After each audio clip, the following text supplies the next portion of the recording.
Hey, what is going on, guys? This is the bogey-free podcast for the Players' Championship. I am your host, Evan Chaney, today joined by Miko and Matt. How you doing today, guys? Did you just call me Miko, like the raccoon from Pocahontas? That was the name of my first hamster. Speaking of pets. I don't know how to take this. This is such a good start. That's just how we're not taking this out. So no, you can't. I said it. It's here. We're here. All right. Anyway, that's what happens. What's up, Anthony? How we doing? That's what happens when you make one out of every 6 shows. You know, you that's true. That's true. I deserve that. Anyway, right. yeah. Doing great though. Doing great. Happy to be here. Thought I was gonna make some money last week, but played friggin' Billy Ho instead of Molinari. Those are the small. That's how thin this game is, but we love it anyway. We're back for more. Let's friggin' go. Oh, we have to. You just got to keep grinding at it. Yeah, I'm doing all right. Yeah, doing all right. I literally lost $1 this week. So I guess I could call that a break even, right? I think that qualifies. Literally $1. No, it's a slight loss. So that was fun. Yeah. Full transparency and all that. Somebody who did not just win $1 was Winston Wolf, our guest from last week, Mr. So that just goes to show you should come on the show and then win $112.50 and ride off into the sunset like our good friend Roto_Juan did last week. So good on him.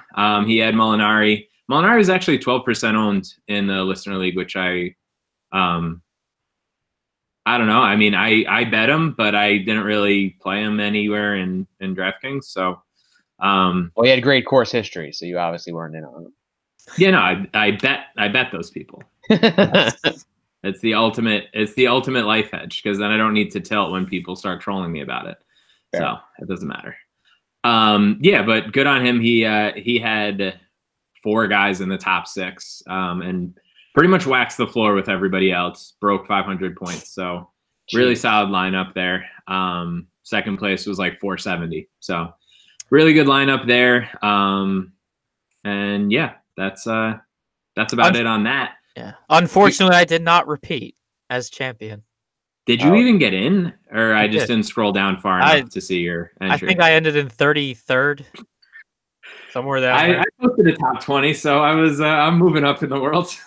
we did well in the listener league contest though, right? Yes, it took me a little bit of a processing time there to get that question, but yes, we finished best listener league 6 of 6 percentage wise. So thank you guys for that. Even though Nelson didn't tweet it out, but whatever, I'm not bitter about it at all. Yeah, so great. All right, I don't want to get too far into the weeds here, because I feel like we have a lot of guys to talk about this week. Just quickly to go over like the housekeeping for the course. It's obviously TPC Sawgrass. The Island Hole, which is the 17th. It's a par 72, 7,200 yards, Bermuda grass greens, etc., Pete Dye design. So it's Pete Dye designs are known to sort of screw with people. Like it works for some people and it doesn't work for others. So there's definitely going to be some talk about that this week. Anthony, what are you doing as far as stats? What are you looking at? What's important? You know my answer to this based on our chat last night, but what do you think? There was so much going on in that chat. Just, you want to just scope greens and reg. My uncanny impersonation, by the way. my basic premise of this course is that it's a complete Caliendo over here. It's great, and you need to avoid bogeys. So bogey avoidance, double avoidance. That's really what I'm looking at the most. Obviously, you want the guys that are in good form. But we've seen a lot of guys in good form come here and get whacked, So I am looking a little bit at not as like a primary statistic, but really as like a tiebreaker. I am looking at like the Pete Dye stats, total strokes gained over the field and stuff like that on Pete Dye. Just, I have a couple close. I think there's a couple really close decisions you got to make this week. And that's kind of how I'm breaking a lot of those ties. Yeah, I think that makes sense. Yeah, I mean, I'm obviously just targeting ball striking, um, and that's about it. People don't even understand the context behind this. We spent, I don't know what, half an hour literally just going in circles last night talking about greens and regulation and trying to predict greens and regulation, and then trying to predict DraftKings points because of greens and regulation, and then what predicts greens and regulation. So that's where we're at right now. I made the fatal decision to take a shower during this. And I go back to my phone and I see 15 notifications from our group chat. I just became sad at that point. We're trying to ask tough questions. I'm sure the people in your life appreciated that you took a shower, though. Oh, trust me, more than you think. Oh, interesting. It was a sweaty there. Oh. More than I care to share in a public setting. But back to the stat conversation. So, like, I think we're all looking at different stats this week because, I mean, I'm looking at a lot of what was written in the Pat Mayo DK playbook article. So, strokes gained approach around the green, par 4 strokes gained, and then opportunities gained is a lot of what I'm looking at this week. And so I think we're going to come up with some really drastically different opinions on golfers this week. Is what I imagine, which will make for a good show. I mean, just play the people who hit greens, and then you're fine. I guess. Just play the people that do good. It's not that hard, right? Oh. So we will, on that note, jump to our $9,500 and up chalk guys. So Tiger and Rory are who we are projecting to be highest owned golfers in this range. Matt, who are you thinking, or how are you thinking about these guys? Well, I mean, to be fair, I really just wanted to make sure we talked about Tiger. I mean, anytime that you run in ownership projections that have anything to do with like public sentiment, like Tiger's going to be inflated a little bit just because he's talked about so much. But Tiger's a risk, obviously, this week. He seems optimistic and blah, blah, blah, blah, blah, whatever. He was playing well before the neck really became an issue. He played well in Mexico. So I really just think it's a matter of risk tolerance. Like, if you think that he's going to come in a little bit under-owned, then I think you can make a case for him. People always like to say that Tiger is always going to be over-owned, but we've seen that hasn't really been the case over the past like year and change. There's been times where we can get him at an ownership discount, but I just did want to bring him up because of the withdrawal last week. Amico, I think I know the answer to this, but are you in on Tiger at all or no? No, not this week. I mean, every now and then he does pop, and I will say this: like, if you're looking for unowned Tiger, like, I just feel like this has got to be the week. I mean, he's priced so high. Like all these like very, very accomplished golfers. Like, I feel like the last time we saw Tiger, he was like 9K or 9,500 or something like that. Now he's 10.5. Like, you got to pass up on Rose, Brooks. I mean, you can save a grand and play Jon Rahm, who is just like a smoke golfer. So it's like, I really don't see a lot of people flocking to Tiger this week. So I actually think that if you want him at like the sub 10%, you actually might get that this week. That said, there are just better options for me, and I'm not really multi-entering enough where I'm gonna like I want to differentiate at the lower end of the salary scale, not at the top. And then what are your thoughts on Rory? He did pop a little bit in the ownership.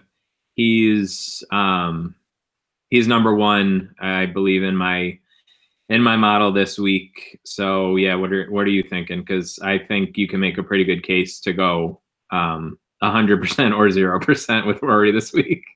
Well, I mean, I feel very similarly to how I felt last week. Like, he's just, I mean, do people know that Rory finished 6th last week? Like, I feel like he just hangs out, and then like Saturday and Sunday he makes these like huge pushes. Mostly Saturday, obviously, this past week. Big time Saturday. And it's just like, it's insane. Now, I know like he's not finishing, like his numbers, like when he's in like the final group and stuff like that, like aren't great, but I mean, he's putting up DraftKings points. The guy's scoring a ton. So like, obviously he missed a cut here last year. But this is maybe the best form that we've seen Rory in, like entering this tournament.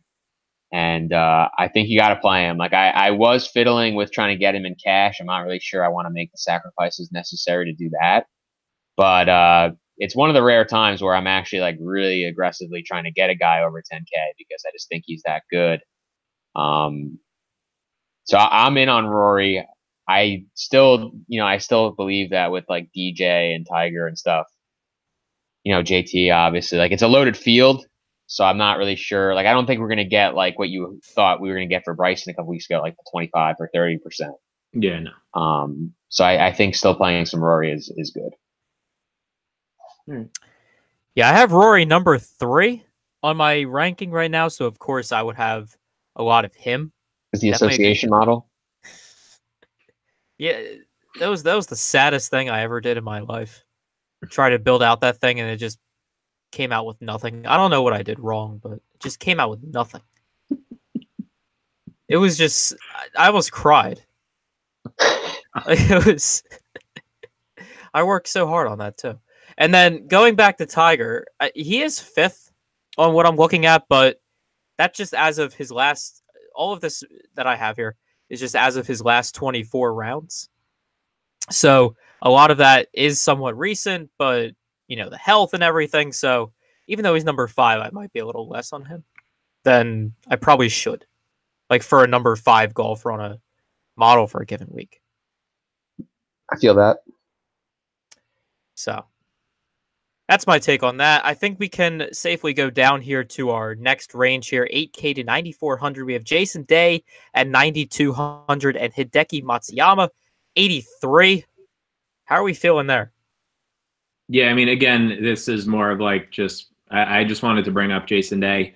I would argue that he is the riskier of the two, just because he tried to give it a go last week and like literally had to pull out in the middle of a hole.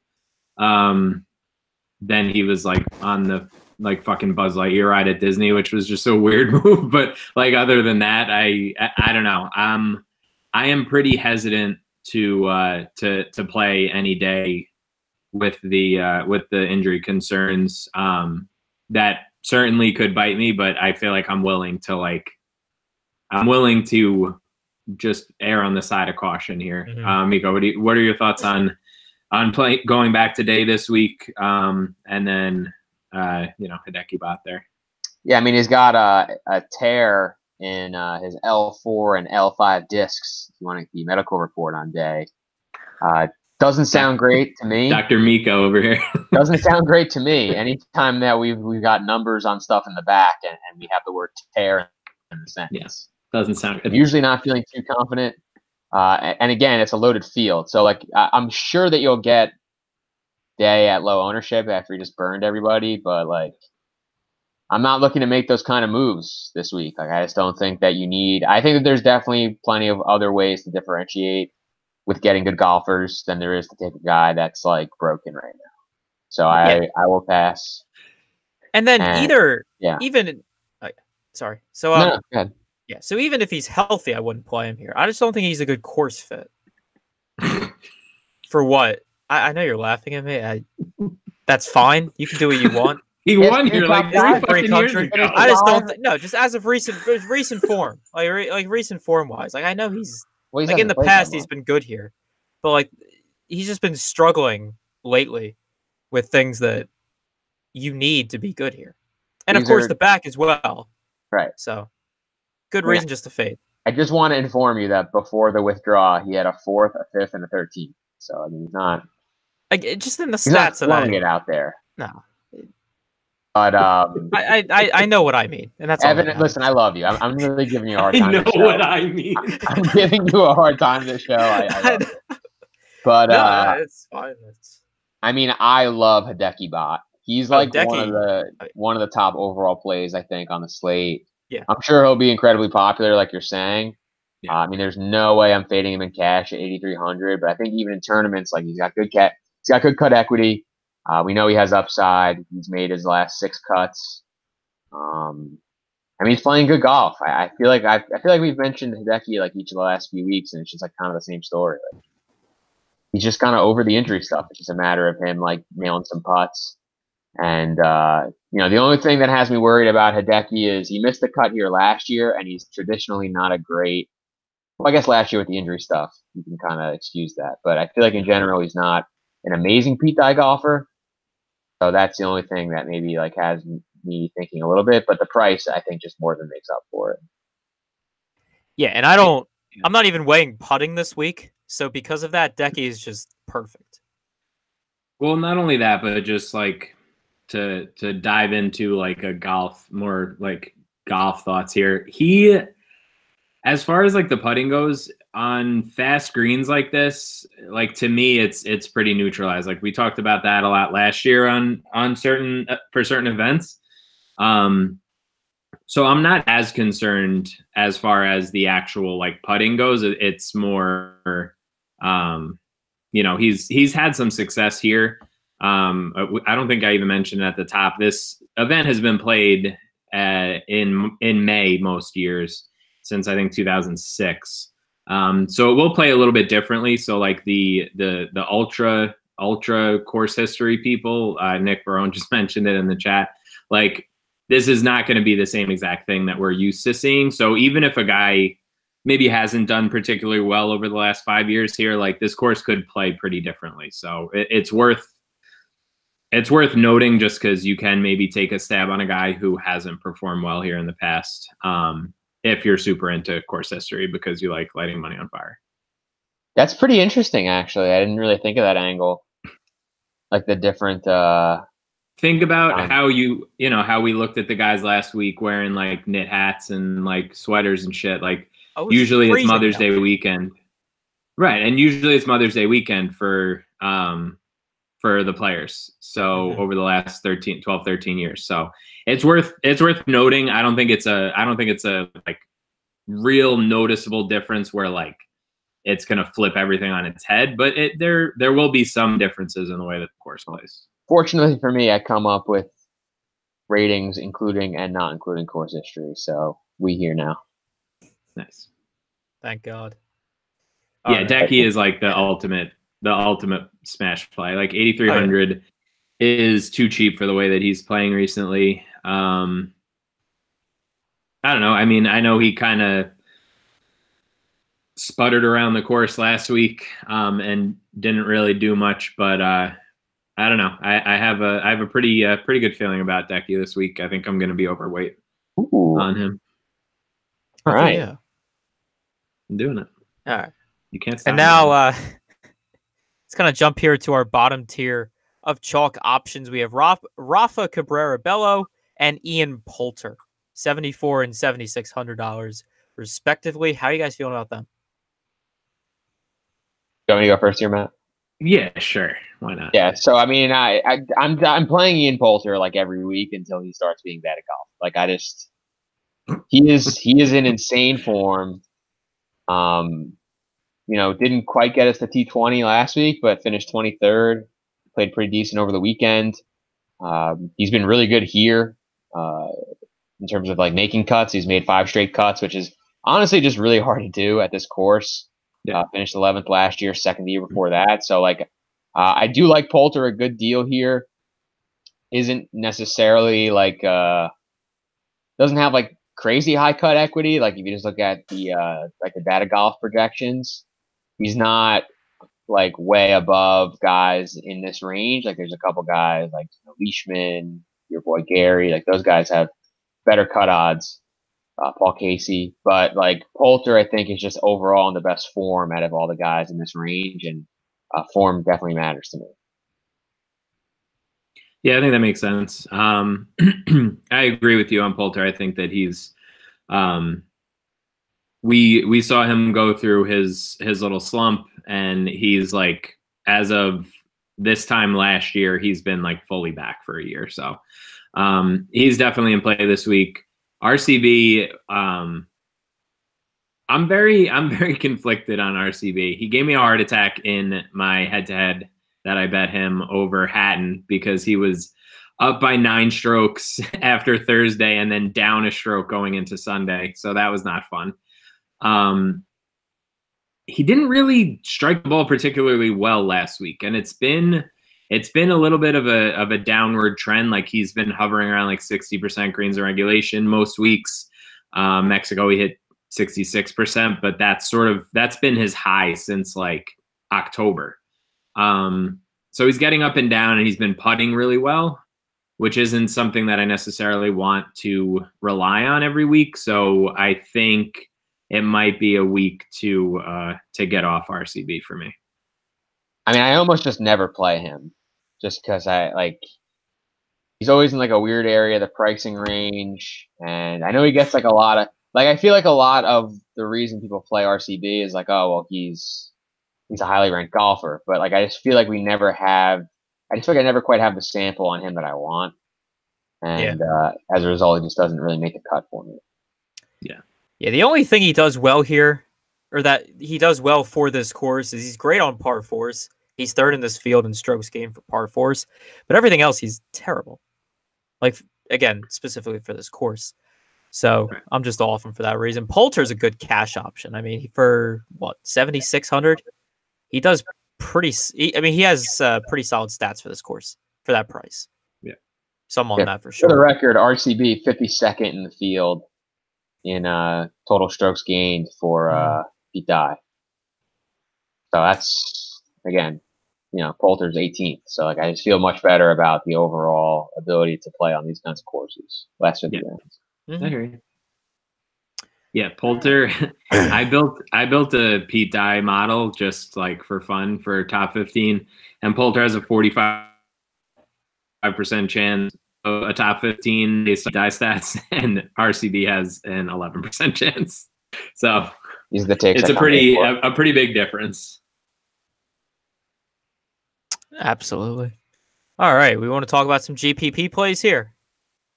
Yeah, make sure you guys hop in the listener league too. I think there's only like 8 spots left because I posted it this morning. So if you're listening to this now, hopefully you get in. If not, then sorry. All right, so let's start with our. That just sounded dickish a little bit. You got to get in. You get that notification. You got to click. That's true. All right, so let's start with our 9,500 and up guys. Of course, we already discussed Tiger. We talked about Rory, but we have DJ. We have Justin Thomas, both above 11,000. I know I'll have a lot of Justin Thomas because he is my top golfer this week. Wow. All right, tell me more about JT then, Ev. I mean, all right. All I have on him is right now in his last 24 rounds, 2nd in the field in approach, 9th around the green, 7th in par fours, and 7th in opportunities gained. I mean, he's the only player in this field that's top 10 in every single one of those stats. So I definitely am confident in the fact that he's definitely in the running to win this thing for sure. But I can pretty much say with confidence that he'll at least top 10 at the very least. Bold, really going out on a ledge there with Justin Thomas.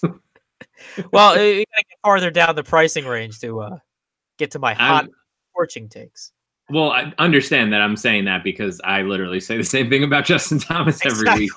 He's like, I don't know, I think he's like plus 800 or something to win, which is just ludicrous. Like, and DJ's even shorter, but I like give me all of the Justin Thomas. I don't know if I said it on this show because I don't think tee times are out, but I said it on the Sweat last week that Molinari would be a little offended that with the group that he was in, the tee time for Thursday, Friday, he was with like Bryce Garnett and some other scrub. And Dustin Johnson isn't even one of the featured groups for PGA Tour Live. And I know that probably doesn't mean anything, but it like just has to. Like if you're if you're the number one golfer in the world, like, or in that conversation in any sort of context, and they don't even bother to put you in one of the featured groups, I think that's a little bit a little interesting for his motivation. Well, he's teeing off the same time. I see tee times right here. So he's got 8:53. I don't know who he's grouped with. I forget, but I just know that it was going around yesterday that they tweeted out the live groups and he wasn't one of the featured groups. Can you imagine? So But whatever. Obviously, those top guys are going to always be in the conversation. I am curious both of your takes on Brooks. He had a little bit of a hangover last week. What are you? Is he popping for you in anything, Amico? Are you interested in him? What's his deal? I'm torn on Brooks. I mean, I think he has the worst cut equity of all the guys in this range. That's kind of confirmed by the Data Golf cut projections. They have him at about 71%. It's definitely it's like clearly the lowest of all the guys like in this range that we're talking about right now.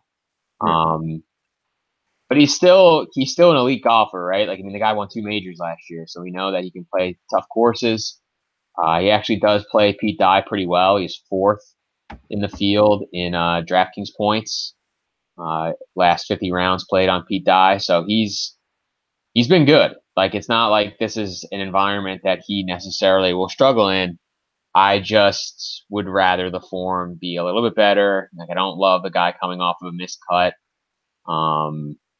And then there's just other guys in this range that I like. Like, again, like the field being so good, you don't really have to go crazy. Like, he's kind of like in the middle on everything. He's average form, average course history, and then you're kind of just going based off history, like statistically at the Pete Dye stuff. I would just rather go up and play Rory and up, or I'd rather go down and play Rahm or Bryson. That's like kind of where I am. So, I mean, maybe as a result, Brooks ends up just going like under-owned, but that's kind of where I stand. I'm really more I'm very, not to like reflip it, but how do you guys feel about Rahm, considering that he did miss the cut? He has like not played great here. Like, he has a missed cut and a 63rd, but like he's obviously in awesome form. He has like 6 top 10s or something like that in his last 7 appearances. Yeah, he might have some good finishes recently, but in his last 24 rounds, he's 94th in the field on approach, which I don't like. I mean, if I'm going to play a guy in a GPP, I don't want someone that's 94th in a key stat that I'm looking at. So for me, I mean, he definitely has the upside to do well here, but I don't know. Especially in a single bullet, I'm not comfortable with him at all. I'll have exposure, but not in single entry. Matt? Yeah, I will have to respectfully disagree. Just like I don't know how that's even possible that he's 94th. Like, he's hitting greens. He's hit at least 70 greens in 5 of his last 6 starts. 70% of greens in 5 of his last 6. Like, he's been up in the 80s. He putted like dog shit in Mexico. And like his entire short game just completely left him. He could barely get up and down when he missed the greens, and he ended up going like 5 over on the par 4s. But I don't know. I feel pretty confident in Rahm this week. I think it'll be interesting to see where his ownership comes in, but I could definitely see myself going pretty heavy on Rahm. Okay. That's clearly we disagree on Rahm, but let's see what happens. I mean, he's a fantastic golfer. Like, Rahm is like the second you question Rahm, he'll go out and he'll shoot like a 67 on a tough course. You know what I mean? Like, I'm not trying to dispute the quality of Rahm. No, I took it personally. I think you did, and I am waiting for a written apology. I'll send it through the snail mail. That's okay. The thing that's weird, like all this shit about him is annoying, because it's like, all right, last year, yeah, he finished 63rd, but he hit 3/4 of his greens. Like, the putting was obviously the issue. Like, that kind of shit just bugs me, because I'm like, that's weird to me, right? Like, even a couple weeks ago in Mexico, like, he finished 45th, but like he hit 70% of his greens. So like, I haven't run like any numbers on stats for this year, and I could look back and maybe I'll tweet it out later, but I don't really remember him being that like sort of tied to his short game. Because you think of Rahm just like he can, hit at 320 and just bomb and gouge at a place, but I don't know. Maybe there's more to be said about if his short game is off. And And it clearly was in Mexico. So if his short game is off, then that's obviously a concern.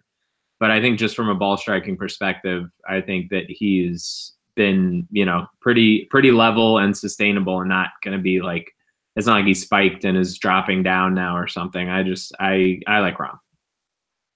But I don't need to belabor the point. I'm just saying. I got you. All right, so let's go to the $8,000 to $9,400 pricing range here. Of course, we already talked about Decky in this range, but I think another guy that's going to do fairly well here. Where is he? Right, 8,500. We have Webb Simpson. How do you guys feel about Webb Simpson? You think Webb's going back to back here? I think he will. Or I think he has a chance at least. I don't know. Wow, yeah, I was gonna say, geez, that was very calm of you. Webb Simpson is winning the Players. You heard it here first, folks. I honestly haven't thought about Webb Simpson at all. So The dude is a stud. Okay, first of all, I like Webb Simpson as a golfer, but I am flocking again. I am flocking to the chalkier options that I just think are way safer on this course. Like, obviously, I'm playing Decky. Oh yes, Speed's so safe, rock solid. But I mean, Fleet Goat is only 8,800, and he's in excellent form. So I'm always considering Fleetwood. He fits a couple. Fleetwood also fits like a couple of the other trends I'm looking at in terms of like avoiding bogeys and stuff. And Sergio at 9,100. I was kind of surprised actually that he didn't show up in the chalk section, because I feel as though he should be the stone chalk. Like I actually think Sergio is an excellent play. I mean, certainly the guys like maybe like Xander or Cantlay, like those guys I could see having like better cut equity than Sergio, but he's been really good here. He's pretty much been as good as you could ask. Obviously he hasn't necessarily always had like the super high finishes, but he hasn't missed a cut here in like 10 years. Like that's really difficult to do at a difficult course like Sawgrass. And he has 4 top 10s in his last 5 appearances. So Sergio is playing excellent golf. This is like a professional golfer's course, and Sergio is of course a professional golfer.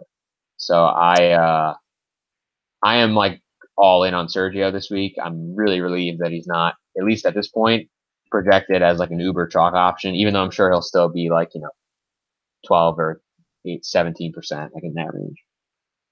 That was quite a take. It's so sad that you're $100 off. Like, it's Xander. Like, it's not Sergio.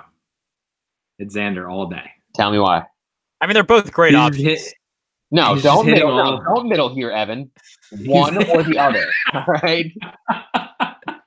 I can't middle once in my life. No, once. Now Webb is gonna win, and he's gonna fucking tout that for the victory laps in our group chat all week. No, Xander is just hitting all the greens. I feel pretty confident. Like, he's had good finishes lately. He's been top 25 in each of his last 6 or 7 starts. Like, he's just been playing well since the wraparound season. And he comes out for these bigger sort of events. I know that's like a narrative and people laugh at it, but that's a real thing. But he shows up. Yeah. Like, you can definitely question his motivation, almost like a Brooks in some of these events that he's in. But in an event like this, I can't imagine him not getting up for it. His first start last year, he was runner up. Like, there's something to be said about him in strong fields. So yeah, I could definitely see myself going pretty heavy on him.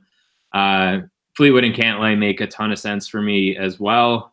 I am interested in your guys' takes on Scott. Obviously, another guy who's made a ton of cuts here. But he's been all over the map lately. Like, he's going back and forth between like missed cuts and top whatever.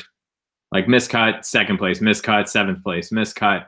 Like, I guess that means that he's going to make the cut and finish well because of hashtag pattern math. But that's what I thought exactly. But he, I don't know. He didn't he didn't really hit many greens at the Honda. He didn't really hit many fairways, and he didn't really putt that well. So that's not really like a ringing endorsement, but he's obviously has played well at this course before. So that's Are you using course history on us right now? yeah, I literally said before that like Pete Dye courses are a completely different thing. And it's not even that he's just played well like here. He popped in just in general the Pete Dye stats, and we've seen that his putting woes have somewhat been, it's not like he has the yips anymore and he's getting like 32 putts around. Like he's starting to figure it out. Hopefully he goes back to the putter that he was using at the Genesis, and he can find some greens. But I'm definitely interested in Adam Scott this week. Yeah, I mean, he seems like a pretty clear tournament play, right? Like the floor is low, but the ceiling is very high. Right. I think that's very reasonable. The fact that he's $100 cheaper than Decky, I think you're going to get him pretty low owned. Listen, I give credit where credit is due. Sometimes. When you're that close to guys like Hideki and like Finau always has his followers, I think golfers that players will like a lot, like Kuchar, Paul Casey, like those guys are just below. So like Scott being low owned is always intriguing to me just because of the upside, like you said. So I'm in on Scott. I don't think I think he's like a 10% exposure play, but it's a 10% that, could obviously pay some pretty high dividends. He hasn't really been nailing greens though. He's like middle of the pack in greens and reg gain. Yeah. But that kind of gets to what you're saying. Like it's like if he hits the greens, he's actually been putting well enough to make those shots. Right. And score. Yep. Yeah, I mean you're spending $200 too much because Kuchar's just going to be the nuts this week. Mr. Skechers himself. Finally took a stand. Congrats, Av. I have He's to. good on Pete Dye, I'll give you that. But why else do you like him? He's just solid in everything I'm looking at, especially opportunities gained. He's 8th in the field in his last 24 rounds in opportunities gained. So, hey, that's going to be good for DK's scoring. Hopefully he'll finish maybe top 15. Can I ask you a time question? This is actually like a serious golf question because I don't know golf well enough to know the answer. I hardly do. Evan or me? Yeah. I mean, I know Matt's answer, so I'm actually just curious from Evan's perspective. Like, why opportunities gained? Like, what makes an opportunity more valuable than a green and red? Like, I'd rather. Yeah, I mean, I'm not an expert completely in like the opportunity gain stat because it's more of like a fantasy national proprietary stat, but it does seem to capture, birdie and eagle opportunity like in the name, a little better maybe than greens and regulation, and just kind of counting how many of those opportunities a golfer might get per round. Right, and you run into the problem with greens and regulation, obviously, when there's a big green complex and you have a 70-foot putt. Yeah. Like for birdie, great, you have a birdie opportunity, but it's not a realistic opportunity. So what Fantasy National does is they look at the birdie opportunities inside, I think, 15 feet. Yeah, that's what it says. And whether that's green or the fringe. And they also add green and fringe under regulation. So basically, if you hit a shot within 15 feet, it counts as 2 opportunities. So I guess it's a little bit weighted, and obviously that's an adjusted stat. It's not something that you're going to see on like the PGA website, but it is interesting as far as, what Fantasy National is putting out. It's definitely something that seems like it would be important. I haven't done any numbers on it, but so as a follow up to that, I just find it really interesting because like a guy like Bryson has not been doing very well in the greens and reg, but he's like top 10 in opportunities. He's actually 3rd in opportunities. Yeah, well, it depends obviously the range that you're looking over, but yeah, like I'm just saying, like he hasn't been nailing the greens, it seems like, but when he is, they're all for good putts. He's getting good opportunities off of it, so that's good. Which makes sense if you know Bryson, like he's either on or off. Right. So like I really like Bryson this week. I think that he's an excellent play. I mean, we think everyone's an excellent play, I guess, right? But I again, like I like the elite golfers in good form, and Bryson fits that bill. Doesn't have, only has played here once, made the cut last year, finished 37th, woo, but not a huge sample. Right. Now, is there any other golfers you guys want to talk about in this price range? Because I'm very surprised that Tony Finau hasn't gotten a name drop yet. No, I mentioned him. Did you? Yeah, I gave him the Keith Mitchell mention. That way, if he wins it, I can take credit. Okay. I get it. No, Finau's course history is way overblown, by the way, just for the record. Yeah. Like, he's just putted awfully. It's a similar thing with like Rahm. I think he's hit like over 70% of greens in regulation here in both of his last starts, and just like could not get a putt to drop. And I think he missed the cut and finished like 55th or something like that last year. So I'm not that worried about it. That doesn't seem to me like a Pete Dye issue. That seems like a putting issue, which we know Finau can run into every now and again. So I think the price is fair on him. I don't see why you wouldn't take a shot on him if Hideki's going to get super popular, especially. All right, Evan, I have. I'm going to take the mic from you here for a second because I want to ask this question for this next range. I want to lead with this question. So the 7K, like, to me, this is the range that defines your week, the 7 to 8K range, because there are just a lot of good golfers in this area. Paul Casey, we mentioned Poulter before, so I'll kind of leave him out, but like Casey, Leishman, Gary, Horschel, Keegan, RCB, Howell, Watson. Like, this is loaded. This is a loaded section. Wait. Hang on. I'm sorry to interrupt, but Odell Beckham just got traded to the fucking Browns. Are you fucking kidding me? Oh my gosh. I can't. Why? I can't do the show anymore. I mean, thank God, because as an Eagles fan, I don't want to, deal with that twice this season. But I'm officially a free agent fan, so no, I'm just a Browns. Join us. Tweet at me and tell me why I should root for your team, and I'll root for your team. EAGLES Eagles. All right, sorry, I'm really sorry, but I literally just got like a notification from the RV Slack, and I just had to. Okay, that's the first news I think we've ever broke on the show, by the way. So yes, there you go. Yeah, good on us, I guess. Go ahead. I fully agree with where you're going with this, though, Anthony. So keep going. So I guess my question is just like, where are the nuts? Yeah, I mean, I'll tell you where they are. No, I guess like I'm just curious about your arguments onto who the best plays are in this range, because I think that this is the range where like you're gonna have to make a couple concessions because there's like one or two warts on each of these guys, which is why they're in this area. But they're also only in this area because it's like a loaded field. And like I feel like a lot of these guys have a shot to win. So like I guess my question is twofold for this range. Like, who is the guy that you believe is the safest? Like, who has maybe the most cut equity? And who do you think is the best tournament option? I'll go to you first, Matt. Wow. Dropping the hammer.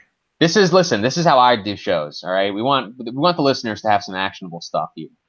All right. So as far as safest goes, I really feel strongly about Mark Leishman this week and Cam Smith. Like, I think that the Australian win narrative is usually kind of bullshit. But I think that we've seen from both of these guys that they're in reasonably good form. Like, Leishman has played well on Dye courses before. And Cam Smith actually has like way more rounds on Pete Dye courses in general.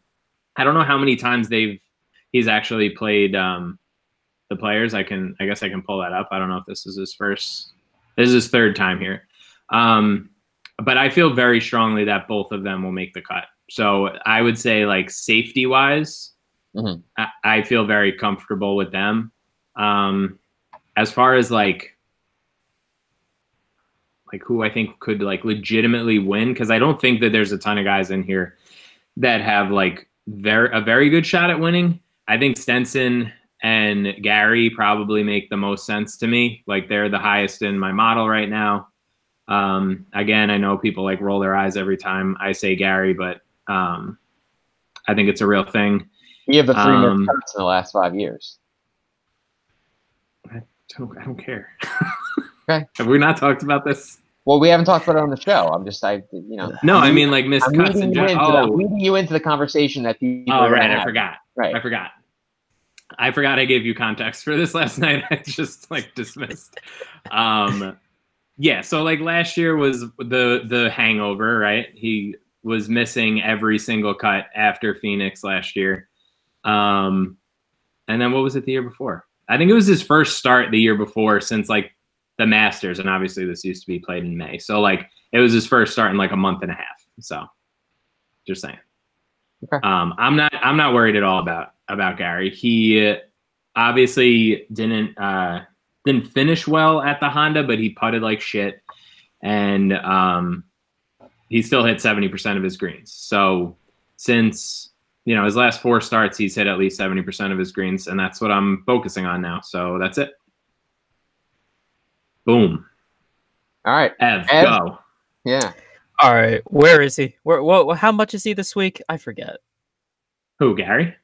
Well, Gary. No, Gary's definitely in play. Gary definitely has a chance to be, in a tournament winning lineup this week, based on everything I'm looking at. Cam Smith at 7,600. He's 6th right now in my whole model, so definitely a great value there. How far are we going down this pricing scale here? 7 to 8K, brother.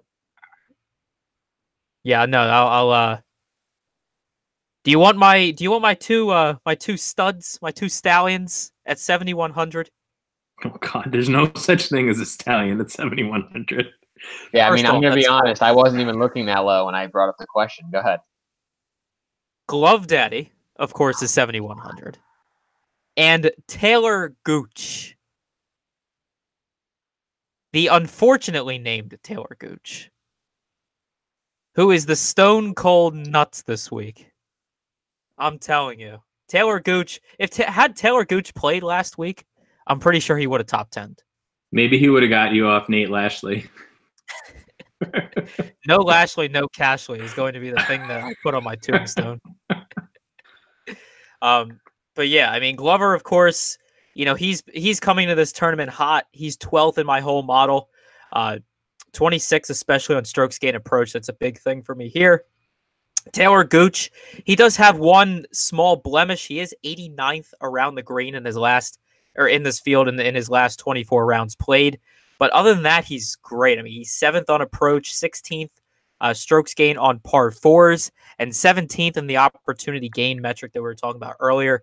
So I'm very confident in one Taylor Gooch this week. Again, assuming that he's healthy, because he has been dealing with a thumb or one of his fingers. Yeah, that's why he didn't play. Thumb injury. Yeah, that's why he didn't play last week at Arnold Palmer. I was actually looking. Quick story. So I was at the Pro-Am. I was at the Arnold Palmer Pro-Am last week. Froze my ass off because it was 45 degrees when I got there at around, maybe 7:15 that morning. I was looking for these 2 guys right here. I was looking for Lucas Glover at the Pro-Am. Forgot that he played the Monday Pro-Am, not the Wednesday. And I was looking for Taylor Gooch. Was never going to play on the Pro-Am because he's Taylor Gooch, and no one recognizes his amassed talent at this point. But I spent a good chunk of time looking for 2 people that I don't think were actually there. That could not sound more correct. Not shocking at all. But I did get some very good pictures of Hideki Matsuyama 3-putting a hole. Now that you ruined the segment for me. No. So the guys that I'm looking at, I'm definitely in on Leishman. I think Leishman is overall my favorite in this area.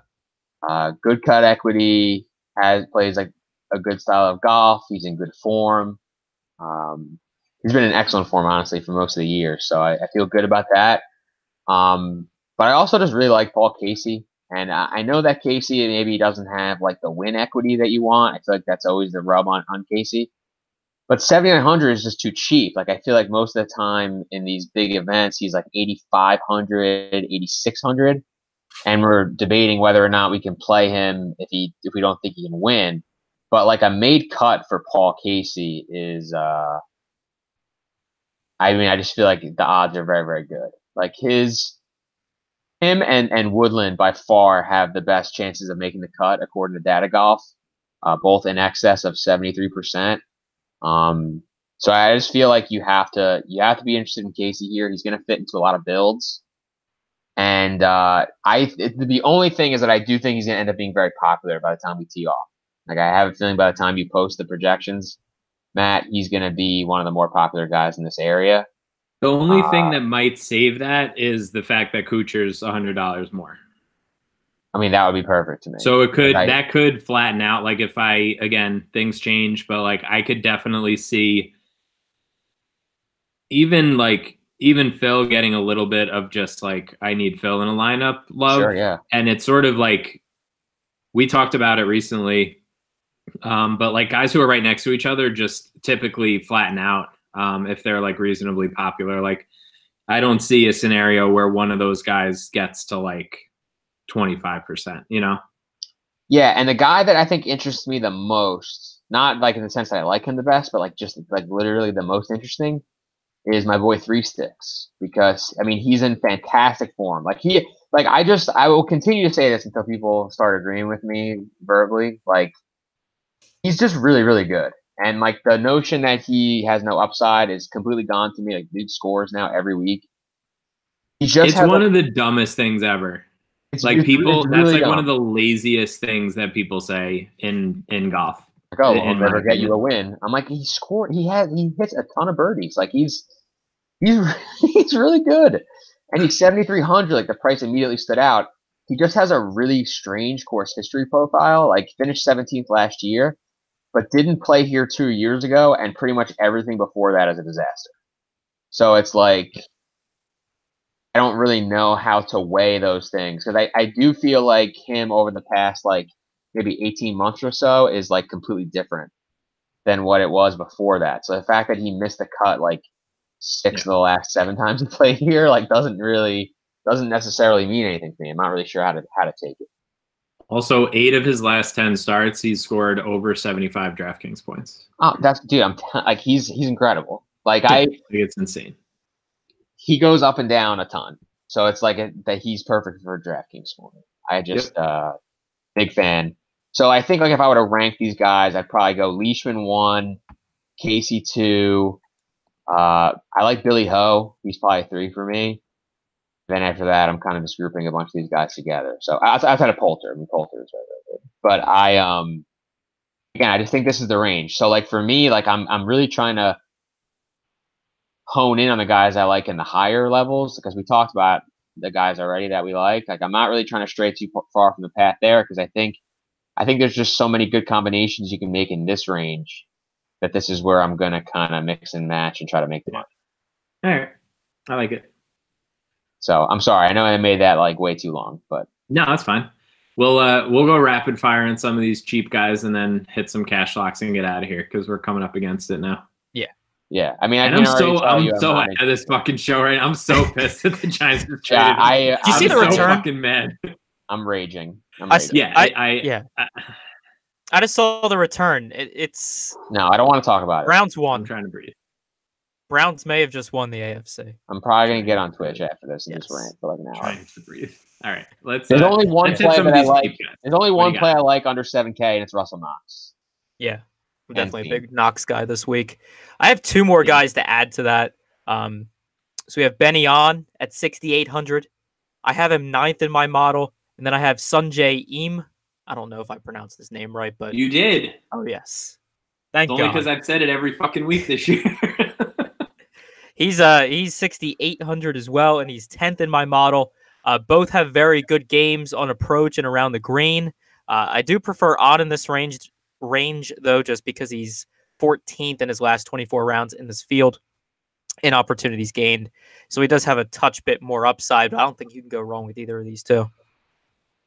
And those are my plays. Yeah, those are my sub 7Ks.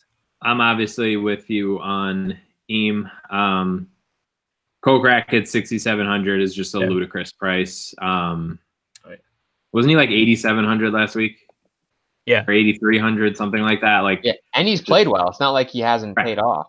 Yeah, he's top he was 3. top 10. He's top 3 in 3 of my 4 stats.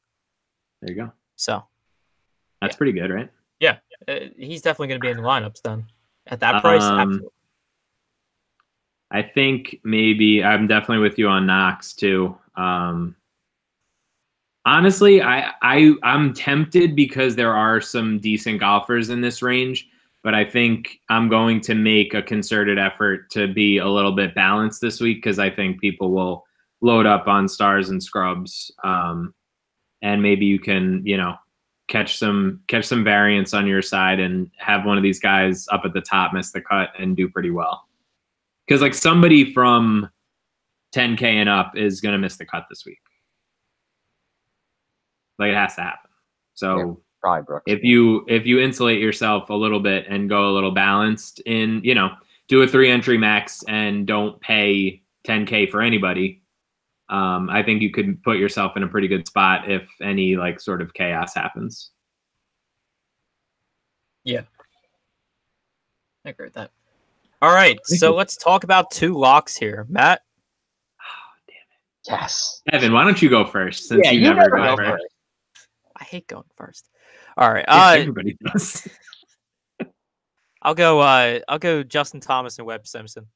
They're my top 2. So. Wow, Webb, huh? The repeat action. He's gonna dominate. I'm interested. I'm intrigued by your conviction on Webb because I mean, obviously I know he won last year and I know he's in the field, but like you could have told me he wasn't playing this week and I wouldn't have been surprised because I scrolled by him so many times. You can't ignore Webb though. No, you can't. Would not be a good move. All right, I guess I'll go since Amico is going to be a baby about it. I'll go JT. I'm trying to go like a little on the ledge here. I'm feeling confident about Gary. I'm gonna throw Gary in there at 7,500. Yeah, Gary is probably the toughest player for me to pin this week. Like I feel like if I felt as confident as you, I would lock him in cash. Yeah, I feel really good about it. But I'm going Decky Bot and I'm going Poulter. Those are my 2. Boom, love it. All right, good show, boys. A very unfortunate turn of events in real life, but other than that, good show. No, it's fun. Football is dead to me. I'm only in it to make money now. EAGLES Eagles. That's all I have to say. Ugh. All right. Well, housekeeping, then we'll head out. Our Twitter handles, Matt is at Matt Jones TFR. Nobody's still listening to this. I'm not even listening, honestly. All I can think about is Odell. Yeah, I'm so happy about it. Anthony is at Amixta, and I am at eChaney17. Make sure to subscribe to the podcast on both iTunes and YouTube. You can find us under Bogey Free on both those platforms. And of course, if we're not winning all the money, we hope you guys do. So good luck in your contest this week. See ya. Yeah.